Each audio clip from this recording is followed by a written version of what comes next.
Then somehow or another in 2017, I believe it was, I ran into this weird medium called Zoom.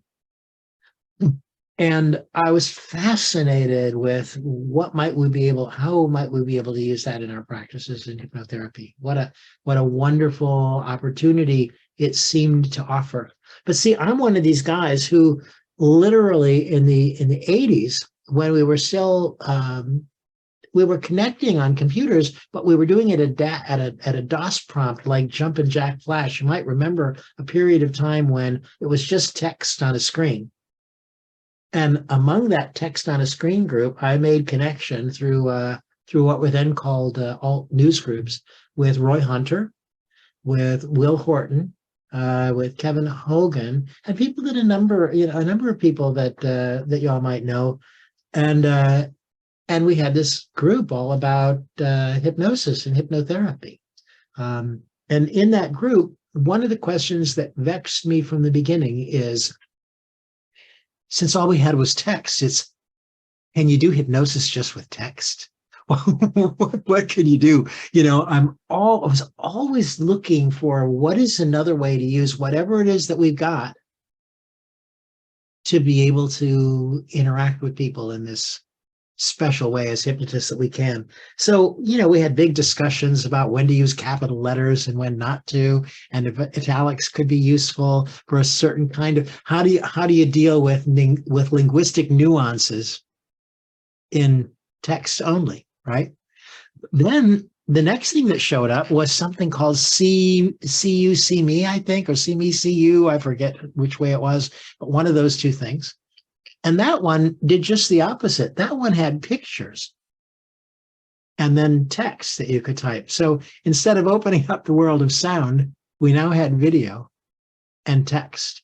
And so it was, how can you do hypnosis with this? I was always interested. So Zoom really got my attention because now we'd been, it isn't that we hadn't done hypnosis online already. We had in fact been doing it with Skype for a while, but not quite as much. Because the thing with Skype is if you want to run a clientele on Skype, all of your clients have to have Skype accounts as well.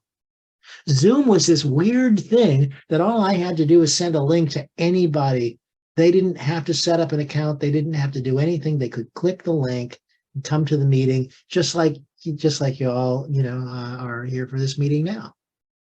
So I thought, this is great. Let's go for it. And I was curious about some of the nuances. See, the thing is that I like nothing better than to be breathing the same air with somebody that's engaged in a deep, meaningful human process, So it's sort of weird. While on the one hand, I'm pursuing the technology, on the other hand, I hated it at the same time, only because it just wasn't quite that thing that I wanted, to be with people in the way that I wanted. And yet it was something that was available. And there were people, I can remember at a conference in Chicago in particular, overhearing people talking about me behind my back. Actually, I straightened this out with Karen. I've got to say it to you guys now. That isn't behind your back. That's in front of your back. So if somebody's talking about you in front of your back and you overhear them, and they're saying, you can't do hypnosis online. That's ridiculous. And nobody should do that anyway. You got to, because what if something happens? By the way, I love the question, what if something happens? It's one of my favorite questions. I'm hoping to God that something happens every time I open my mouth to talk to a client. So I don't know why anybody's worried about that. But anyway, he said, well, what, you just can't do it that way. It isn't about what we like or what we want, to be frank. It's about what is called for in the world marketplace today. People that are looking for change are looking for change online, and they're looking for opportunities to be connected online with folks that might be able to, to facilitate them in processes. So I guess the question is whether we want to be righteous about when and where and with whom you're supposed to do this, or whether we want to be useful in a world that's asking us to help them make changes. And so, for me, the question was, this is what we've got. How can we use it? How can we get the most mileage out of it and make the most difference with it? And so I started teaching this class called The Virtual Hypnotist, and teaching people how to do hypnosis online. And I didn't realize at the time, I mean, I just thought, well, I'll put it out there. We'll see if people will be interested. And I'm going to limit my class to 12 people at a time. I didn't want any more than that. And in fact, it was cheap. It was $65 for 3 sessions, three like Wednesday nights, for example, in a row. And as soon as I put it out there, the class was full immediately. And I did it. So I've ran it again the next month and the next month and the next month. And this was lovely. And by the way, really, that's only at $65 a head, but a really nice, solid thing for my practice and income as well. So, I certainly don't regret it. So I became the virtual hypnotist, I guess. So then all of a sudden, March 13th, 2020, the Hypnosis Education Association was having a meeting, I remember.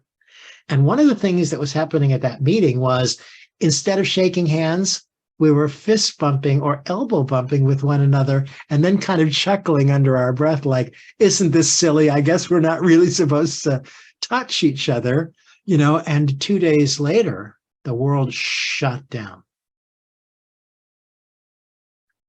We had no idea. I mean, literally, I think on that particular weekend, I was a little naive about, because I think what I remember was, at that point, there were 8 people in Florida that had COVID. I mean, 8 people, right? And we just didn't really know what was ramping up. So suddenly, all those people, by the way, that were talking in front of my back about you can't do hypnosis online, started ringing my phone off the hook. It's like, what are we going to do? What are we going to do? We can't. And the folks at IACT and IMDHA called me up and they said, Michael, our convention is supposed to be in 6 weeks, and now we can't get them all together. Can we put this online?